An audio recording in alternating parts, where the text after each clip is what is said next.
어떤 할머니가 이 친구들 둘러 앉은 가운데서 이런저런 얘기를 하다가 그 중에 어떤 할머니가 이렇게 수다를 떱니다. 여자 나이 60이면 예쁜 년이나 못난 년이나 마찬가지야. 예뻐봤자 그 나이에 어디다 써먹겠어. 나이 70이면 배운 년이나 무식한 년이나 마찬가지야. 그 나이가 되면 다 까먹지. 80이면 서방 있는 년이나 없는 년이나 마찬가지고, 여자 나이 90이면 산 년이나 죽은 년이나 마찬가지야. 호호호호. 목사 말이 너무 상스럽다고 저를 나무라지 마십시오. 제 얘기가 아니고 어느 입담 좋은 할머니 얘기입니다. 그런데 말은 맞습니다. 우리 인간은 세월이 흘러가면 다 변합니다. 외모도 변하고 또 지식도 변하고 뭐 건강도 또 변하고 다 변합니다. 그러나 믿음은 영원합니다. 우리 영원히 하나님 바라보고 하나님 모시고 사는 믿음은 영원합니다. 그래서 믿음이 중요합니다. 우리 성도들은 믿음으로 사는 사람들이지요. 눈에는 보이지 않지만은 그래도 분명히 살아계신 그 하나님을 믿고 하나님 안에서 세상도 내다보고 또 하나님 안에서 내 인생도 바라보면서 사는 것이 우리 성도입니다. 그래서 우리 성도들에게는 무엇보다도 중요한 것이 믿음이 좋아야 합니다. 우리 믿음으로 사는 사람이니까 무엇보다도 믿음이 좋아야 합니다. 큰 믿음을 가져야 됩니다. 그것을 오늘 본문 말씀에는 바랄 수 없는 중에 바라는 믿음이다, 그렇게 말했습니다. 아브라함이, 우리 믿음의 선조가 바랄 수 없는 그런 가운데서도 바라는 아주 큰 믿음, 좋은 믿음을 가지고 있었다는 것입니다. 자, 그런데 그런 큰 믿음은 아브라함만 소유할 수 있는 것이 아니고 우리도 다 가질 수 있습니다. 오늘은 그것을 같이 한번 생각을 해보려고 합니다. 우선에 믿음이 뭔가? 믿음이 뭡니까? 어떤 목사님은 설교하면서 이렇게 설명을 하는 것을 들은 적이 있습니다. 목사님 설교를 하면서, 여러분, 좋은 믿음은 몇몇 성자들만 가지고 있는 게 아닙니다. 여러분도 이미 좋은 믿음을 가지고 있습니다. 우리 남자들 이발소 가서 이제 머리 깎고 면도를 하는데, 그런데 이 생면부지 이발사인데 그 사람에게 내 목을 내맡긴다는 거, 그거 쉽지 않은 일입니다.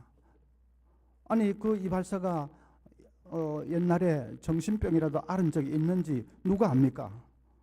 면도를 하다가 갑자기 얼굴이 살짝해지면서 헤헤헤 한번 그어줄까?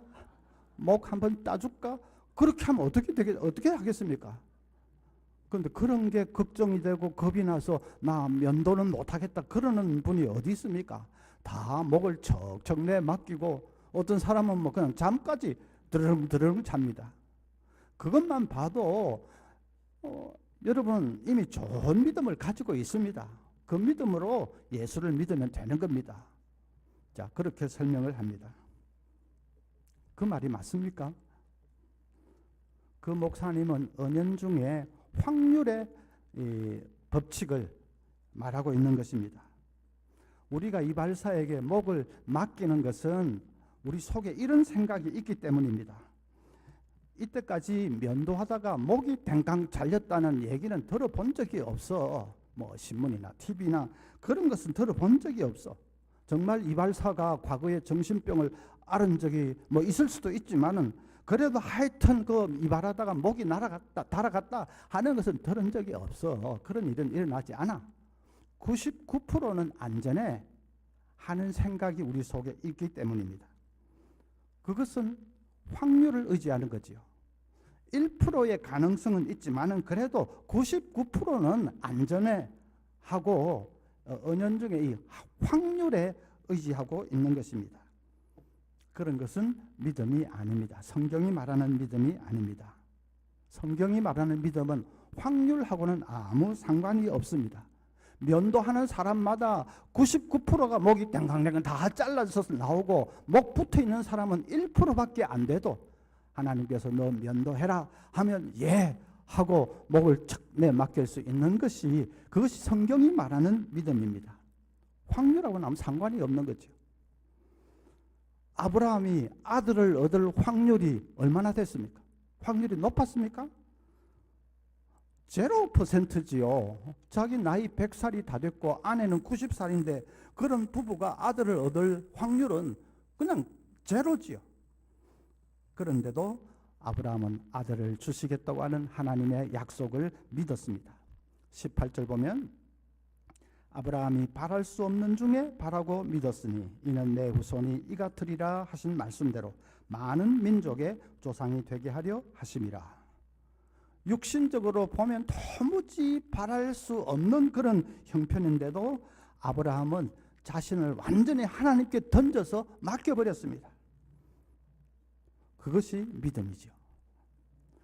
아들을 얻고 나서도 마찬가지입니다. 어느 날 하나님이 아브라함에게 나타나셔서 네 아들을 이삭을 바쳐라 하십니다. 100세에 완전 기적으로 얻은 그런 귀한 아들인데 그 아들을 어떻게 바칠 수 있습니까?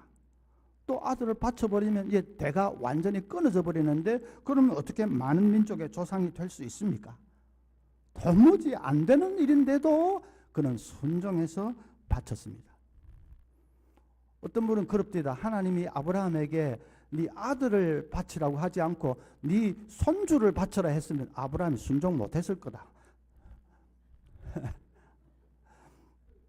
저도 좀 늦게 이제 손주를 봐서 지금 한 2살 되는데 손자인데 진짜 좋습니다. 얼마나 이쁜지 모르겠습니다. 또 희한하게 저를 쏙 빼닮았어요. 그럼 어떤 분은 아이고 그 아이 참 불행하다 그럴지 모르지만 어쨌든 쏙 빼닮았습니다. 진짜 손자를 위해서라면 내 목숨도 뭐 바쳐야 된다면 바칠 수 있겠다 싶은 생각이 들 정도입니다. 그래서 아브라함에게도 아들 말고 네 손자 바쳐라 했으면 아브라함이 아마 순종 못했을 거다 그러는데 그건 농담이고 아브라함 순종했을 겁니다. 100살에 얻은 아들도 그냥 팍 바치는데 뭐 손자라도 바쳤을 것입니다. 자, 그래서 참 믿음은 어떤 거라고요? 확률에 의지하는 것이 아니라 확률 0%라도 하나님께서 말씀하시면 그걸 꽉 붙들고 뭐 도무지 바랄 수 없는 환경이라도 믿고 바라보고 나아가면서 순종하는 것, 그것이 참 믿음입니다. 그러면 어떤 분들은 조금 겁이 나실 겁니다. 아이고 그런 게 믿음이라면 나는 지금 택도 없는데, 그런 믿음을 가져야 뭐 구원받는 그런 거라면 나는 그럼 구원도 못 받겠네 하고 좀 걱정이 되고 겁이 나는 분이 계실 것입니다. 그런데 걱정하실 거 없습니다. 믿음은 잘하는 것이기 때문에 그렇습니다. 처음부터 뭐 완벽하게 바랄 수 없는 중에 바라는 큰 믿음 가지는 것은 아닙니다. 처음에는 어린아이 같이 연약한 믿음이죠. 대부분 다 그렇죠. 그런데 시간이 가면서 그 믿음이 자라납니다. 점점 강하게 됩니다. 그렇기 때문에 아이고 지금 나는 택도 없는데 하고 겁을 먹을 필요는 없습니다. 믿음이 자라기만 하면 됩니다. 그러면 어떻게 하면 믿음이 자랄 수 있는 것인가? 어떻게 하면 큰 믿음이 될 수 있는 것인가? 이제 이것이 중요하겠죠. 어떤 사람은 자기 의심을 눌러서 믿음을 키워보려고 하는 사람이 있습니다. 의심을 눌러서 너 의심하면 안 돼, 의심하면 안 돼 하면서 의심을 꾹꾹 눌러서 믿음을 키워보려고 하는 사람이 있습니다. 그거는 뭐 안 하는 것보다는 좋지요. 그런데 그렇게 한다고 믿음이 커지는 것은 아닙니다. 의심은 꼭 고무풍선 같습니다. 고무풍선은 한쪽을 꾹 누르면 다른 쪽이 불쑥 삐져져 나오지 않습니까? 또 그쪽을 꾹 누르면 또 다른 쪽이 불쑥 삐져져 나오지요. 의심이 꼭 그렇습니다. 의심하면 안 돼. 탁 다져 놓으면 조금 있다가 그렇지만 하면서 다른 쪽에서 또 삐직삐직 삐져 나옵니다. 의심하면 안 돼. 그걸 또 확 누르면 조금 있다가 또 다른 쪽에서 하지만 사탄이 역사하네 하고 막 또 꾹 눌러놓으면 또 다른 쪽에서 그렇지만 그래서 의심을 쫓아다니면서 꾹꾹 자꾸 누르려고 하는데 그런다고 믿음이 커지는 것은 아닙니다. 또 어떤 사람은 자신을 설득을 해서 믿음을 키워보려고 하는 사람이 있습니다. 믿자 하고 자신을 막 설득을 합니다. 지난주일 목사님 설교 들어보니까 저 감동이지 않더냐. 그러니까 너도 믿자 자신을 막 설득하죠. 아무개 집사 그 심야 기도회 때 간증하는 거 들어보니까 야 진짜 그럴듯하지 않더냐. 그러니까 너도 믿자 하고 자신을 재촉하고 압박을 하고 자기를 막 설득을 하는, 그래서 믿음을 키워보려고 하는 사람이 있습니다. 그거는 안 하는 것보다는 낫습니다. 믿음이 하나도 없으면서 그냥 태평치고 있는 것보다는 믿자 하면서 자기를 막 설득하는 그거 안 하는 것보다는 낫지요. 그러나 그런다고 믿음이 커지는 것은 아닙니다. 자신을 설득해서 믿음을 키워보려고 하는 사람의 공통점이 하나 있는데 그건 믿습니다라는 말을 잘 사용하는 것입니다. 믿습니다. 그러다가 뭐 좀 시원찮으면 믿습니다. 발음도 한번 샥 이상하게 한번 해보고, 어떤 사람은 이렇게 하면 믿습니다. 믿음이 이렇게 믿습니다 이렇게 해야지요. 근데 믿습니다. 안 믿어지니까 발광을 하는 겁니다. 믿음을 막 쥐어 짜내려고 발광을 하는 것입니다. 남편이 하루 종일 직장에서 시달리고 막 파김치가 돼서 이제 퇴근해가지고 저녁 먹고 씻고 잠자리에 조금 누웠는데 아내가 새초롬한 눈초리로 다가와서 속닥댑니다. 여보, 당신은 나만을 사랑하는 줄 믿습니다. 사무실에 뭐 늘씬한 아가씨들 왔다 갔다 해도 한눈 팔지 않고 나만을 사랑하는 줄 믿습니다. 아무리 세월이 흘러도 일편단심 변함없이 나만을 사랑하는 줄 내가 믿습니다. 지금 의심이 돼서 발광을 하는 거지. 진짜로 믿는다면 그렇게 악을 쓰지 않습니다. 그냥 여보, 오늘도 되게 피곤하시죠? 얼마나 피곤해요. 당신 가정을 위해서 너무 애쓰는데 참 나는 별로 해주는 것도 없고 너무 고맙고 미안하고 그래요 여보 사랑해요. 뭐 그렇게 말하지 마. 믿습니다. 그렇게 하지는 않을 겁니다. 여러분 오해하지 마십시오. 믿습니다라는 말이 나쁘다 그런 말이 아닙니다. 여러분 앞으로 믿습니다 그러지 마세요 그런 뜻이 아닙니다. 저도 믿습니다 많이 사용하고 또 설교하면서 믿습니까 물어보기도 하고 그럴 겁니다. 믿습니다라는 말이 나쁘다 앞으로 하지 말라 그런 뜻이 아니고, 제가 말씀드리는 요지는 잘 안 믿어지기 때문에 자기를 설득하는 하나의 방편으로 믿습니다 해봐야 별 효과는 없다는 뜻입니다. 믿습니다라는 말이 하나도 나쁜 것은 아닌데 효과는 별로 없다. 그런다고 믿음이 커지는 것은 아니다.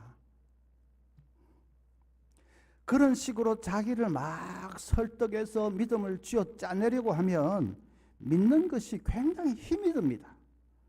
늘 이 압박감이 있습니다. 좀 더 잘 믿어야 되는데 근데 난 잘 그렇게는 안 되고 하니까 막 뭐 쫓기는 감이 있고 압박감이 있고 스트레스가 됩니다. 그건 잘못된 것이지요. 여러분 성경을 보십시오. 우리 믿음의 조상들 뭐 이래 아브라함 뭐 믿음의 조상들이 막 쫓기듯이 믿고 막 압박감을 느끼면서 스트레스를 받아가면서 믿고 그런 흔적을 어디 찾아볼 수 있습니까? 아닙니다. 참된 믿음에는 놀라운 평안이 있습니다. 자유함이 있고 해방감이 있습니다. 아무 힘이 들지 않습니다. 이렇게 표현하는 것이 딱 정확한데 참된 믿음은 저절로 믿어집니다. 그러면 여러분 생각이 이상하다. 그 바랄 수 없는 가운데 바라는 정도의 그 큰 믿음이 어떻게 저절로 그렇게 되는 것인가? 이상하다. 그렇게 생각을 하시겠지요? 자, 어떻게 하면 그런 믿음이 저절로 주어지는 것인지 이제 설명을 드리겠습니다. 저에게 어릴 때부터 막 동네에서 같이 뛰놀던 아주 중마고 친구가 있습니다. 한 50년 이상을 60년 이 정도를 같이 지낸 친구입니다. 그래서 저는 그 친구를 너무나도 잘 압니다. 눈빛만 봐도 지금 무슨 생각하고 있다 다 압니다. 자기 부모가 자기를 아는 것보다 어쩌면 저가 그 친구를 더 잘 압니다. 그런데 그 친구가 사업을 하다가 뭔가 어려움을 좀 당해서 좀 돈을 빌리려고 주위 사람들에게 뭔가를 이리 약속을 하면서 돈을 빌려달라고 했는데 그것 때문에 사람들이 전부 그 친구를 욕합니다. 아니, 그 사람 참 나쁜 사람이네. 자기가 그 약속을 어떻게 지켜? 못 지킬 것이 뻔한데 그걸 약속이라고 하고는 뭐 돈 빌려달란다. 이야, 이 친구 그렇게 안 받는 순 사기꾼이네 하면 다 이 비난을 합니다. 그런데 저는 그 친구가 의심이 되지 않습니다. 사실 앞뒤 다 가리고 딱 그 약속했다는 그 말 그것만 딱 들어보면 진짜 이상합니다. 그건 못 지킬 수 있는 그런 게 아닌 것 같습니다. 그래도 저는 그 친구가 의심이 되지 않습니다. 그 친구가 그 말을 했다면 그 친구는 반드시 약속 지킨다. 진짜 하늘이 두 쪽 나도 그 친구는 반드시 그거 지킬 거야. 저는 믿어집니다. 왜 그렇죠? 제가 너무나도 오래 사귀면서 그 친구의 인격을 잘 알기 때문에, 그 친구의 됨됨이를 제가 잘 알기 때문에, 그래서 그 친구 입에서 나온 말이라면 그 친구는 반드시 지킨다. 저는 믿어집니다. 제가 그걸 믿기 위해서 악을 썼습니까? 믿자! 믿어주자! 믿어주자! 믿습니다! 막 그렇게 했습니까? 아닙니다. 저절로 믿어집니다. 그 친구가 그런 말 했다면 그 친구는 약속 지킨다. 믿어집니다. 저절로 믿어지는 거죠. 아브라함이 그랬습니다. 하나님께서 어느 날 아브라함아 네 본토 친척 아비집을 떠나서 내가 지시하는 곳으로 가라 말씀했습니다. 그런데 하나님이 정확하게 가나안 땅 몇 가 몇 번지로 가라 그 정도로까지는 말씀을 안 했습니다. 그래서 아브라함은 이제 아침에 눈을 뜨면 늘 하나님께 물었습니다. 하나님, 오늘은 어디로 방향을 잡을까요? 어느 쪽을 향해서 출발하면 됩니까? 하나님께 물었습니다. 한낮에도 하나님, 이 사막 광야 천지인데 어디에서 좀 물을 구할 수가 있습니까? 물었습니다. 먼 데서 막 모래바람이 일어나면 하나님, 저건 대상들을 습격하는 도적들이 아닙니까? 어떻게 피할 수 있습니까? 물었습니다. 해가 뉘엿뉘엿 떨어지면 하나님, 오늘은 여기서 유숙을 해도 됩니까? 어떻게 할까요? 물었습니다. 늘 무슨 일을 당하든지 하나님께 묻고 하나님의 인도를 구하고 하나님만 바라보면서 살았습니다. 하루 매일매일 그렇게 살 수밖에 없었죠. 하나님을 얼마나 아브라함이 가까이 모시고 살았던지 이사야 41장 8절에 보면 하나님께서 나의 벗 아브라함이라 그렇게 말씀했습니다. 하나님이 아브라함 내 친구다, 내 벗이다 그렇게 인정할 정도로 아브라함은 늘 하나님만 바라보면서 하나님께 묻고 또 하나님 그 인도하심을 기다리고 그렇게 하나님과 가까이 교통하면서 살았습니다. 그러면서 하나님을 자꾸 알아갔습니다. 하나님이 얼마나 사랑이 많으신 분인지, 하나님 얼마나 신실하신 분인지, 하나님이 얼마나 긍휼이 풍성하신 분인지 그런 것을 자꾸 배우고 자꾸 알아갔습니다. 그러던 어느 날 하나님께서 아브라함에 딱 나타나셔서 그날은 좀 특별한 말씀을 하십니다. 아브라함아, 내년 이맘때에 너에게 아들이 있을 것이다. 그게 믿어졌습니다. 도무지 믿을 수 없는 말인데도 그게 믿어졌습니다. 아브라함이 믿습니다 하고 악을 쓰지도 않았습니다. 그냥 저절로 믿어졌습니다. 워낙 이상한 말이라서 눈은 좀 동그랗게 떴을 겁니다. 예? 하나님, 뭐라고 하셨습니까? 저에게 자식이 생긴다고요? 눈은 막 놀라서 동그랗게 떴을 겁니다. 그런데 그 다음 순간에 그렇습니까 하나님? 하나님이 그렇게 된다고 하면 그렇게 되겠지요. 하나님 감사합니다. 이 늙은 것을 그렇게 생각해 주신 하나님 감사합니다. 그 놀라운 것이 저절로 믿어진 것입니다. 그것이 이제 우리 본문 20절 말씀입니다. 믿음이 없어 하나님의 약속을 의심하지 않고 믿음으로 견고하여져서 하나님께 영광을 돌리며, 아브라함은 그 순간에 하나님께 영광을 돌렸다고 합니다. 믿습니다 하고 막 악을 쓰거나 막 그런 게 아니라 믿자 막 그렇게 자기를 믿음을 막 쥐어 짜내려고 그렇게 한 것이 아니라 그 순간에 영광을 돌렸습니다. 하나님 감사합니다. 하나님 영광 받으소서. 하나님 말씀하시는데 그대로 되겠지요. 저절로 믿어졌습니다. 자, 그러면 이제 정리를 한번 해봅시다. 그 엄청난 거, 정말 생각도 할 수 없는 그런 기적이 어떻게 저절로 믿어졌죠? 어떻게 그런 큰 믿음을 아브라함이 가질 수 있게 됐죠? 하나님을 인격적으로 깊이 알게 되었기 때문에, 늘 하나님과 교통하면서 사니까 아침에도 하나님 바라보고, 점심때도 하나님 바라보고, 저녁에도 바라보고, 수시로 하나님께 묻고, 하나님 대답을 기다리고, 하나님 인도하심 기다리고, 그렇게 늘 하나님 바라보면서 하나님과 교통하면서 사니까 자기도 모르는 사이에 마음속에 큰 믿음이 심겨진 것입니다. 하나님만 바라보고 사니까 큰 믿음이 심어진 것입니다. 그래서 에베소서 2장 8절에는 믿음은 하나님의 선물이라 그렇게 말했습니다. 하나님과 깊이 교통하면서 사는 사람에게 하나님이 딱 선물로 안겨주시는 것이 믿음이라는 말입니다.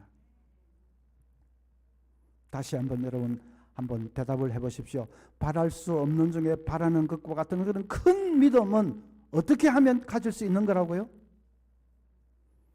하나님과 깊이 교통하면서 하나님의 인격을 알게 되면, 됨됨이를 하나님이 어떤 분이신가를 알게 되면, 그러면 나도 모르는 사이에 하나님께서 내 속에 선물로 딱 그런 큰 믿음을 주시는 것입니다. 그래서 이제 하나님과 교통하는 것이 중요합니다. 그게 이제 핵심이죠. 여러분, 하나님 교통한다는 것이 뭡니까? 하나님 바라보고 그리고 하나님과 더불어 교제하는 것이 교통하는 거죠. 예, 그 교통. 아침에 이제 눈을 뜨면 하나님과 교통하십시오. 하나님 바라보고 하나님의 사랑도 생각하고 하나님의 은혜도 묵상을 하고 하나님 말씀도 또 묵상을 해보고, 그리고 내가 구할 것 있으면 하나님께 또 아뢰고, 이렇게 하면서 하나님과 주고받고 교제하는 그 교통, 아침에 첫 시간에 그 교통을 해야 합니다. 하루를 시작하기 전에 먼저 하나님 바라보고서 내 생각과 의식을 하나님께 딱 집중해서 하나님을 생각하고 또 내가 구할 것은 하나님께 아뢰고 교통을 하는 것입니다. 점심 먹고 나서도 바로 또 막 일과에 뛰어들지 말고 5분도 좋고 10분도 좋습니다. 하나님과 교통을 하는 것입니다. 교통하는 것을 그냥 중얼중얼 길게 기도하는 것으로 그렇게 생각하지 마시고, 핵심은 하나님을 바라보면서 하나님 생각하는 것입니다. 하나님의 사랑도 생각하고 하나님의 은혜도 생각하고 하나님 나를 지켜주시지 그것도 생각하고, 또 내가 아뢰 것은 물론 또 짧게 아뢰기도 하고 주고받고 교통을 하는 것입니다. 저녁에 잠자리에 들기 전에도 또 그렇게 잠시 교통을 하고, 그런 교통은 아침, 점심, 저녁 하루에 3번뿐 꼭 그렇게만 아니라 자주 하면 할수록 물론 좋습니다. 친구를 기다리는 그런 짜투리 시간은 이제 무조건 하나님과 교통하는 시간으로 승화시켜야 됩니다. 전에는 약속 시간에 친구가 나타나지 않으면 짜증부터 났죠. 앞으로는 그러지 마시고 그 좀 기다리는 그 시간은 교통할 수 있는 절호의 축복의 선물입니다. 그래서 주일날 들은 말씀 생각하면서 또 하나님 생각도 하고 하나님 사랑도 생각하고 또 우리 구역 식구들 위해서 기도도 하고 그렇게 하나님과 주고받고 커피를 앞에 두고 하나님과 잠시 교통하는 시간으로 삼는 것입니다. 어릴 때부터 이 농아로 말을 못하는 농아로 자란 아이가 있습니다. 근데 그 아이는 이제 말을 못하고 그러니까 엄마가 아이와 소통을 할 때는 수화로만 할 수 있습니다. 근데 이 아이는 뭔 일인지 심통이 나면 엄마한테 심통을 부릴 때면 눈을 딱 감아버립니다. 엄마는 이 수화로만 뭔가 의사소통을 할 수 있는데 아이가 눈을 딱 감고 있으니까 안 보려고 얼마나 엄마가 답답하겠습니까? 쥐어 박을 수도 없고 얼마나 답답하겠습니까? 우리가 그럴 때가 많습니다. 하나님에 대해서 우리가 눈을 딱 감고 있습니다. 세상만 바라보고 있죠. 세상만 바라보면서 하나님에 대해서는 눈을 딱 감고 있습니다. 우리 하나님 온 세상에 충만하게 임재해 계시고 하나님 바로 우리 앞에 계십니다. 그런데 우리가 그 하나님에 대해서 눈을 딱 감고 있는 그게 문제입니다. 눈을 뜨기만 하면 됩니다.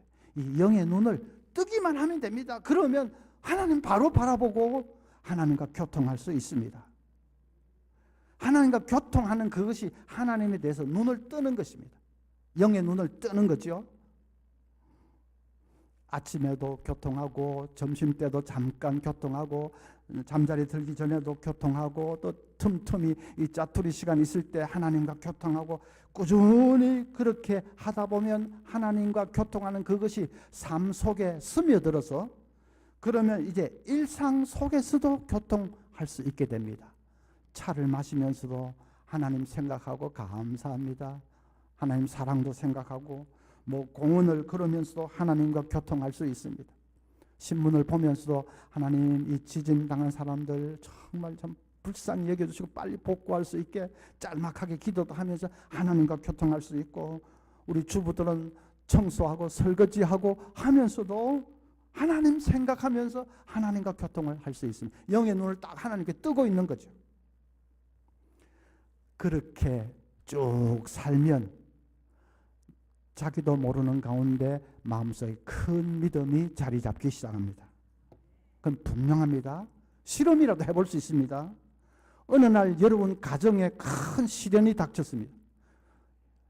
옛날 같으면 그냥 울고 불고 난리 났을 겁니다. 그런데 이상하게 마음이 담담하고 좀 담대해져 있는 자기 자신을 발견합니다. 이상하다. 내가 언제부터 이렇게 믿음이 좋아졌지? 자기도 놀랄 겁니다. 검진 받았는데 의사가 암이라고 합니다. 이전 같으면 공포, 불안, 그냥 절망했을 겁니다. 그런데 희한하게 마음이 그냥 좀 담담하고 담대해지고 아이고 죽고 사는 거 하나님 손에 달렸는데 그냥 하나님 맡기자. 아주 마음이 담대해져 있는 자기 자신을 발견하게 될 겁니다. 자기도 놀랐죠. 내가 언제부터 이렇게 변했냐?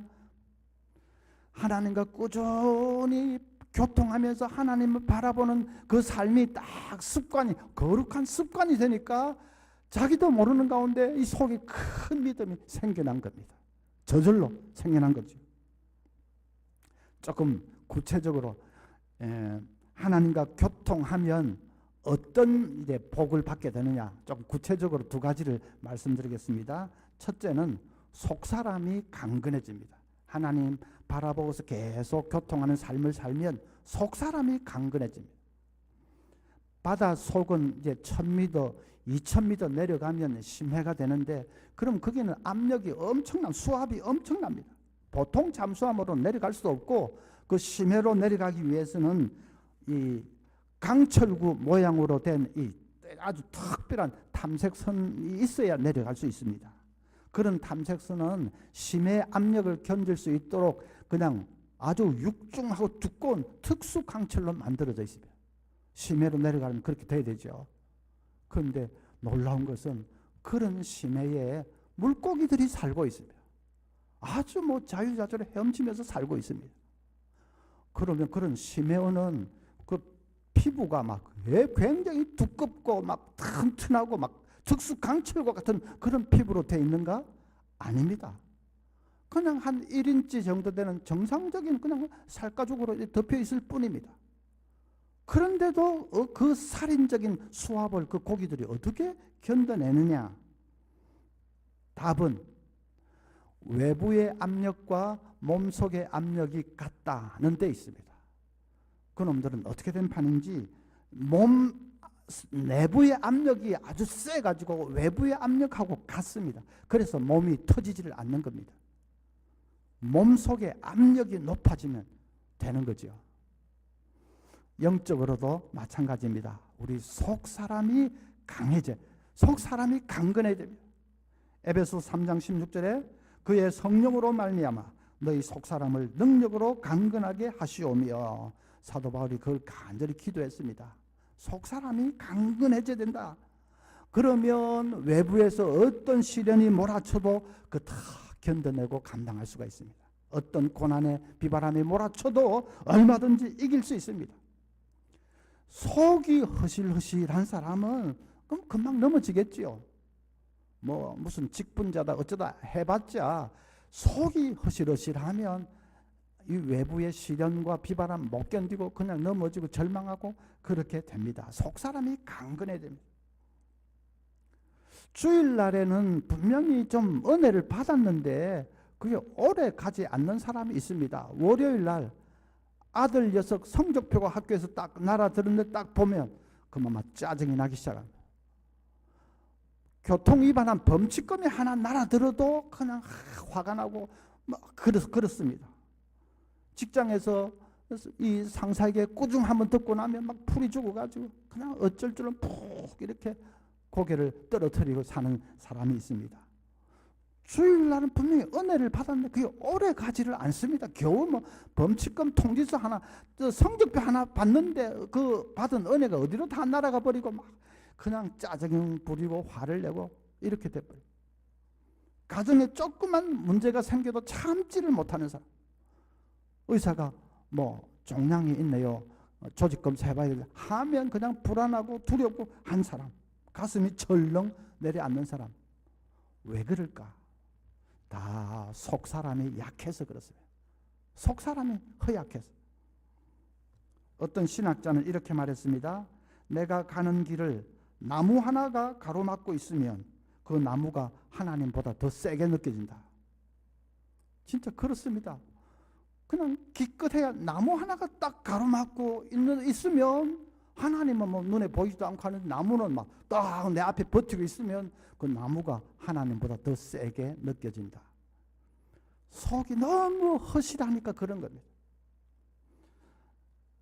늘 근심 걱정 사로잡히고 한숨 푹푹 쉬고 귀가 푹, 어제 정체성에 대해서 말씀 많이 드렸는데 천국 백성 뭐 이 왕 같은 제사 다 어디로 날아가 버렸는지 한숨 푹푹 쉬고 하는 것은 다 속이 허약하기 때문에.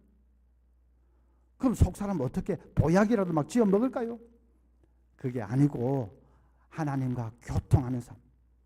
늘 하나님 아침에도 점심에도 저녁에 늘 교통하는 사람, 그 삶을 통해서 우리 속 사람이 강건해질 수 있습니다.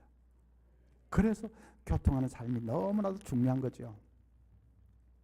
박기현 박사라는 분은 수원 아주대 병원의 의료 원장을 지낸 분입니다.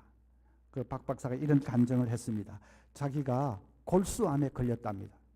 근데 아내에게는 그걸 차마 말할 수가 없어서 그냥 비밀에 붙이고 이제 항암 치료를 받는데 항암 치료 부작용이 자꾸 드러나니까 그 아내 되는 권사님이 이상해서 막 이 캐묻고 추궁을 하고 하니까 할 수 없이 이 사실을 털어놓았습니다. 아내가 얼마나 갑자기 그런 얘기하니 얼마나 충격을 받았겠습니까? 근데 그 권사는 믿음이 좋은 분이셨습니다. 눈물을 닦으면서 남편에게 여보 당신은 지금 하나님의 축복을 받았어요 그랬습니다. 남편이 딱 그 말을 듣는 순간에 좀 화가 나더랍니다. 자기는 아내가 충격 받을까 봐 사실을 말도 못하고 막 숨기고 이렇게까지 했는데 막상 그 말을 하니까 아내가 그 복 받은 거다 이러니까 아주 얄밉고 말을 해도 어떻게 저렇게 이런 생각이 들더랍니다. 그런데 권사님이 그렇게 말한 데는 이유가 있습니다. 남편 발병 소식을 듣기 전부터 이상하게 좀 금식 기도를 해야 되겠다 하는 생각이 자꾸 들더랍니다. 그건 뭐 성령께서 가르쳐 주시는데 하여튼 금식 기도를 좀 해야 되겠다. 그래서 40일을 작정하고 아침 이제 금식 기도에 들어갔답니다. 한 20일 됐는데 남편에게서 그 말을 들은 겁니다. 딱 듣는 순간에 이거구나. 하나님이 이 말을 듣게 하려고 나를 미리 준비를 시킨 거구나. 금식 기도하면서 준비를 시킨 거구나 하는 것이 깨달아지더랍니다.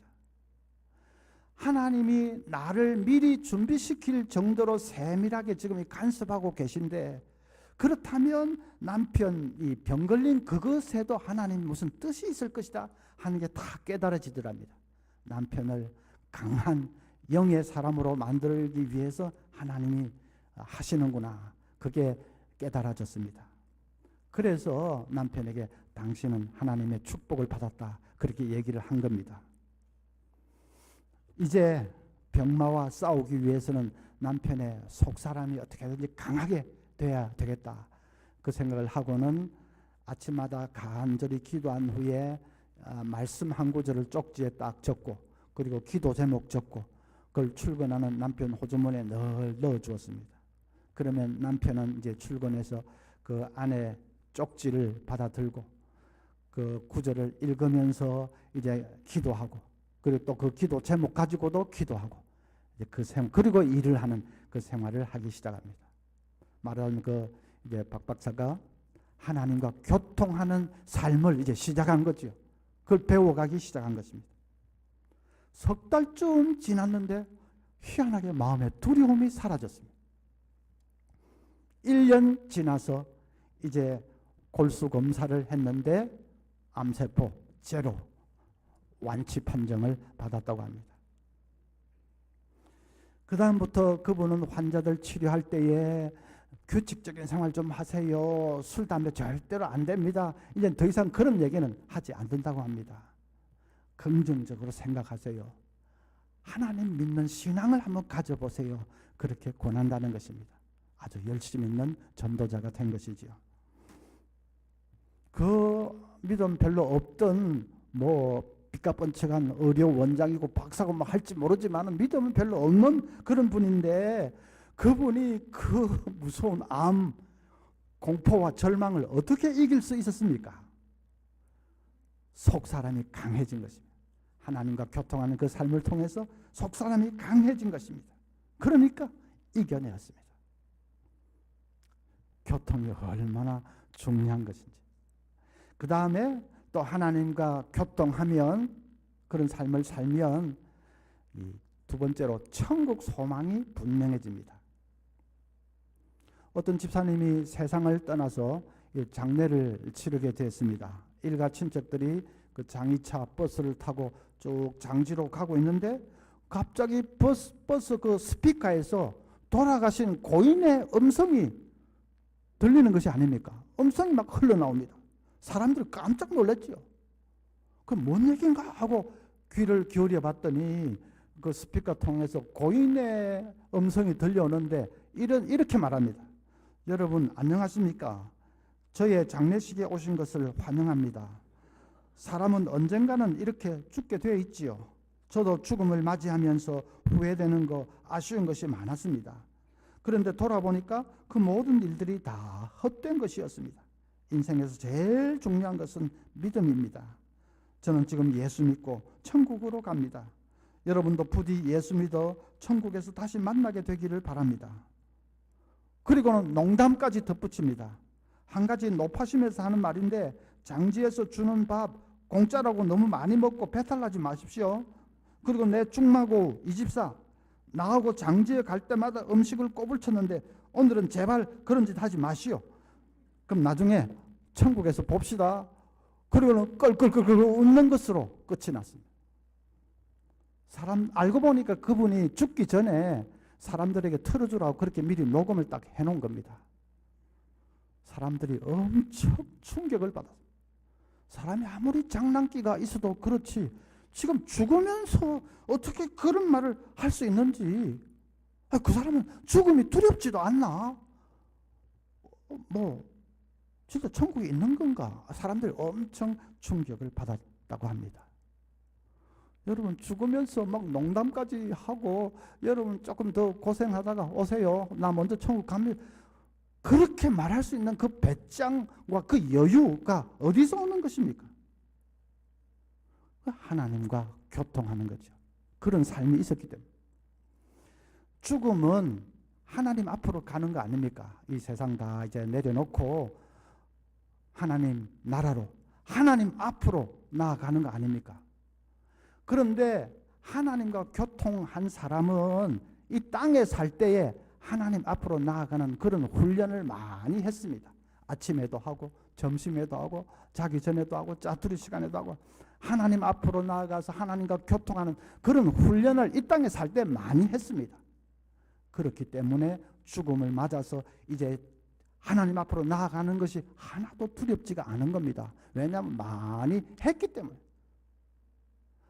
하나님 앞으로 진짜로 이제 나아가는데 그게 하나도 새롭지도 않고 생소하지도 않고 물론 두렵지도 않고 이 땅에서 살 때부터 그 훈련을 많이 했기 때문에 그래서 그냥 담대하게 나아가는 거죠.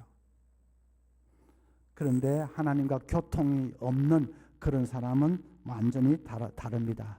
이제 내가 하나님 앞으로 가야 된다 하면 두려워서 벌벌 떱니다. 왜냐하면 이 땅에서 한 번도 그런 거 해본 일이 없기 때문에.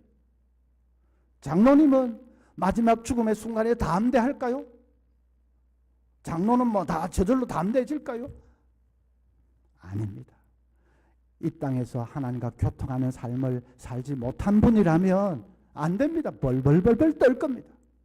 권사님은 뭐 담대할까요? 그래도 뭐 명색이 권사인데 이 땅에서 교통하는 삶을 살아보지 않았으면 안 됩니다. 벌벌벌 떨게 될 것입니다. 샘물 호스피스 하는 원주희 목사님 말 들어보면 호스피스에 목사님들도 이제 암 말기가 되어서 들어오시는 분이 종종 있다고 합니다. 목사님 임종하실 때 목사니까 편안한 얼굴로 할렐루야 이제 천국 간다고 그렇게 다 돌아가실까요? 그런 분도 있지만은 미안하지만은 벌벌 떠는 분도 계시다고 합니다. 교인들 볼까봐 민망스러울 정도로 벌벌 떠는 분도 있습니다. 목사라고 자동적으로 뭐 다 안 되죠. 그런 거 아닙니다. 하나님과 교통하는 삶을 제대로 살지 못했으면 목사님도 떨 수밖에 없습니다. 뭐 설교 많이 하고 이러면 저절로 막 담대해질까요?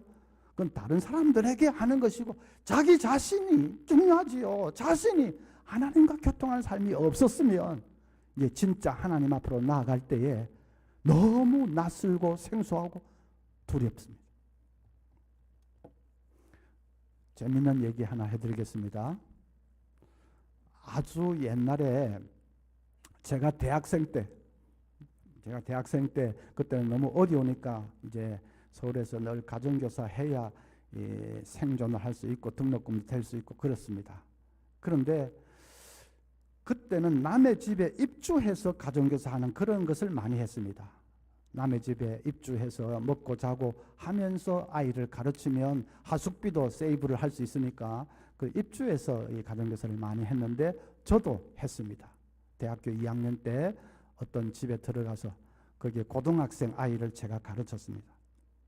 근데 그 고등학생 학생 아이의 누나가 있었는데 대학교 1학년인데 저는 대학교 2학년이고 어느 날부터 그 누나가 저를 대하는 태도가 좀 이상야릇합니다. 흑심을 품은 게 분명합니다. 왜 안 믿으십니까? 저도 옛날엔 잘 나갔습니다. 그래서 제가 그걸 느끼지요. 조금 그런 게 아닌가 하고 있는데 어느 날은 저에게 오더니 이번 주말에 태릉 배밭에 자전거 타러 가지 않겠느냐고 합니다. 드디어 막 올 것이 온 거죠. 완전 자전거 데이트 신청입니다. 너무 좋은데 그때가 뭐 대학교 2학년입니다. 팔팔할 때 그럴 때 이 데이트 신청은 거의 평생에 받아본 적도 없을 그런 정도인데, 이 서울 아가씨가 그냥 막 이 자전거 데이트 정식으로 신청을 하니까 얼마나 가슴 떨리고 좋습니까? 좋은데 문제가 있습니다. 제가 자전거를 탈 줄 몰랐습니다. 타본 일이 있어야죠. 그래서 이걸 어떻게 하나, 자전거 못 타서 안 되겠는데요. 그 말은 진짜 죽어도 하기 싫고, 그럼 자전거를 못 타고 이거 어떻게 할까 고민을 하다가, 또 이래봬도 제가 약간 똥배짱이 있습니다. 에이, 막 가자고 하자. 자전거 안 타봤지만은 어렵겠나. 자빠지려고 하면 더 빨리 확 저으면 되겠지 뭐. 어찌 되겠지 뭐. 또 내가 운동신경이 그렇게 없는 것도 아니고, 갑시다. 가겠습니다. 했습니다. 정말 5월달입니다. 그냥 백꽃 향기가 흩날리는 눈부신 봄날 찬란한 날에 그 아가씨와 함께 태릉 배밭에, 지금은 아파트 단지들이 막 별천지가 됐지만 그때는 배밭이었습니다. 그때 새끼줄만 좀 쳐놨으면 거부가 되는 건데, 하여튼 그 배밭에 이제 자전거 데이트를 갔습니다. 어떻게 됐을까요? 권사님들 어떻게 됐을까요? 저 웃어 사는 분들은 남의 불행을 기뻐하는, 이리 지어받고 저리 지어받고, 여기 쳐박히고 저기 쳐박히고, 개골창에 막 거꾸로 막 쳐박히고, 진짜 인간으로서 못할 짓을 다 했습니다. 안 됩니다. 그게 안 됩니다.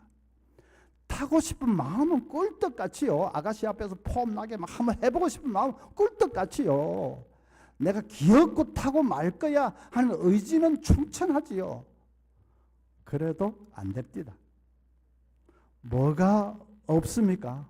뭐가 안 돼서 안 되는 겁니까? 연습이 안 돼서, 훈련이 안 돼서. 평소에 훈련을 해서 자전거를 탈 줄 알아야 진짜로 중요한 순간에도 탈 줄 아는 겁니다. 평소에 훈련이 안 돼서 못하면 중요한 순간에 와도 못합니다. 막 타고 말 거야 그런 결심으로 되는 게 아닙니다. 절대로 결심한다고 되는 게 아닙니다. 평소에 훈련이 되어 있지 않으면 절대로 안 됩니다. 여러분, 우리가 언젠가는 한번 이제 서야 되는 그 마지막 순간, 임종의 순간에 그냥 내가 담대하게 주님 앞으로 갈 거야, 천국으로 갈게, 담대하게 결심하고 또 결심하고 해보십시오. 그런데 평소에 하나님과 교통하는 그 훈련이 안 돼 있는 사람은 아무리 결심해도 안 됩니다. 벌벌 떨릴 겁니다. 내가 그래도 명색이 장로인데, 내가 선교지에 교회 10군데나 세웠는데 마지막 순간에 나 담대하게 갈 수 있어. 아무리 결심하고 작정하고 해봤자 평소에 하나님 앞에 서는 훈련이 안 돼 있는 사람은 이제 진짜로 하나님 앞에 서야 되는 그 순간에 너무 생소하고 낯설어서 겁이 덜덜덜 날 것입니다. 안 됩니다. 그래서 평소에 교통하는 삶에 여러분 목숨을 거시기를 바랍니다. 그게 얼마나 중요한지 모릅니다. 아니, 우리가 시련해도 최고의 시련은 마지막 죽음의 순간 아닙니까? 그보다 더 큰 시련이 어디 있습니까? 그래서 그 마지막 시련에 승리해야 진짜 인생에 승리하는 겁니다. 무슨 100억 재산을 쌓아 넣었다고 해도 죽을 때 막 벌벌벌 공포에 사로잡혀 벌벌 떨면 그런 인생이 성공한 인생입니다. 아무리 무슨 업적 많이 쌓아도 마지막에 승리할 수 있어야 승리하는 거지, 마지막에 그러면 그게 무슨 승리, 그게 무슨 성공한 인생입니까? 근데 마지막 승리, 그거는 그 순간에 닥쳐서 아무리 결심해도 되는 것이 아닙니다. 평소에 교통하는 그 훈련을 차곡차곡, 그래서 나도 모르는 가운데 이 큰 믿음이 쌓여 있어야 되는 것입니다. 좀 오래전에 빌리그램 목사님이 주최한 전도 집회가 필리핀 마닐라에서 열렸는데, 그 집회에 캄보디아 사람 하나가 나와서 간증을 한 일이 있습니다. 그 캄보디아 사람은 캄보디아가 공산 치하에 있을 때에 정치범 수용소에 있었던 사람입니다. 그 폴포트 정권, 공산 정권의 그때의 그 정치범 수용소는 얼마나 악랄한지 옛날에 킬링필드 영화를 보신 분은 아마 알 겁니다. 그 수용소에 한번 갇히면 살아나온다는 보장이 없습니다. 근데 이분도 이제 거기 갇혔는데 이분은 다른 어떤 것보다도 하나님과 이 교제하는, 교통하는 시간이 너무 그리웠다고 합니다. 왜냐하면 사흘들이 굶고 고문을 당하고 사흘들이 막 두드려 맞고 막 그렇게 하지만은 그거는 견뎌낼 수 있는데 하나님과 교통하는 시간이 없다는 거. 왜냐하면 이 경비병들이 막 계속 소리를 질러대지요. 또 막 쉴 새 없이 노역을 시키지요. 밤에도 막 시도 때도 없이 불러내가지고 막 고문도 하고.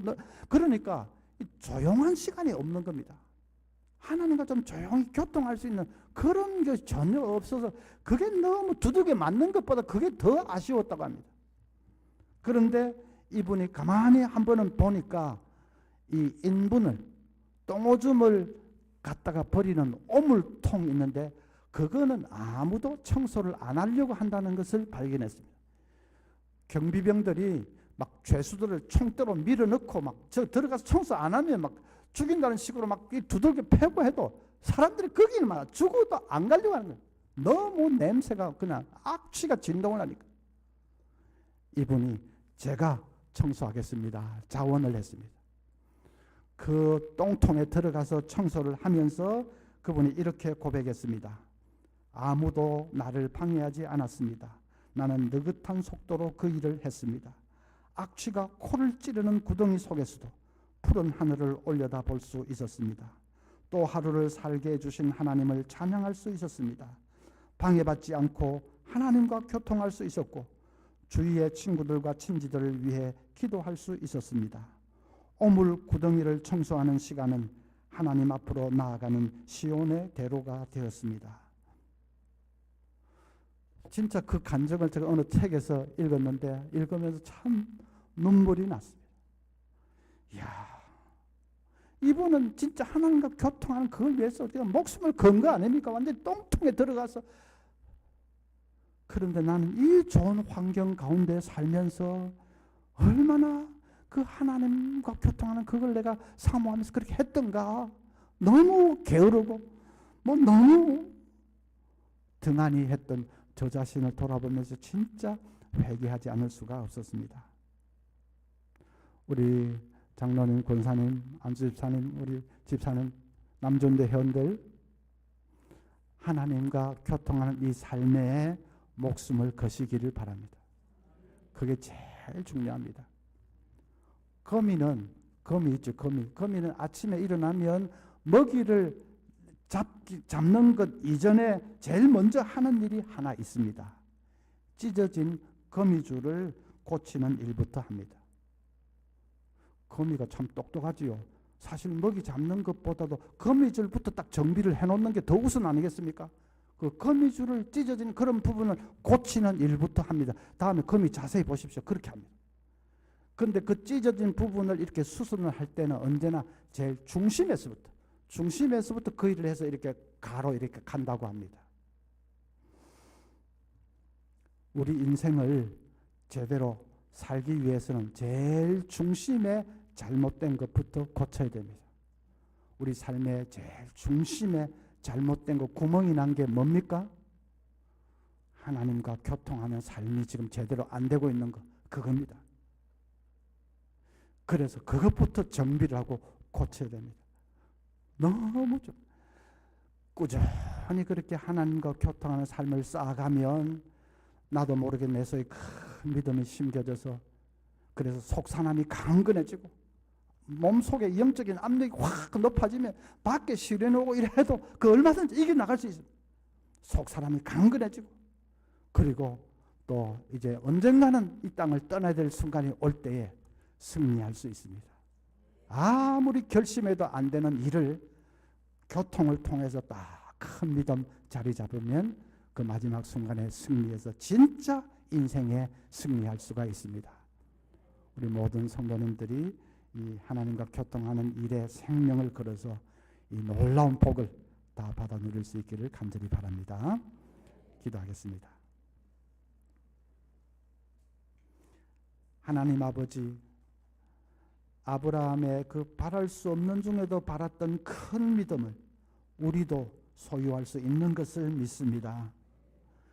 산에 가서 기도해서 불을 한번 받으면 단숨에 그렇게 되는 것이 아닙니다. 내 의심을 짓누르고 또 믿자고 나 자신을 설득한다고 되는 것이 아닙니다. 늘 하나님 바라보면서 하나님 아버지와 교제하고 교통하는 삶을 훈련으로 이렇게 쌓아갈 때에 나도 모르는 가운데 큰 믿음 하나님이 선물로 주실 줄을 믿습니다. 우리 사랑하는 남주인도 회원들과 모든 성도들이 이 큰 믿음으로 속사람이 강건해져서 세상을 이기게 하시고 그리고 마지막 순간에 진짜로 승리하는 복받은 사람들 다 될 수 있도록 도와주시옵소서. 예수님의 이름으로 기도하옵나이다.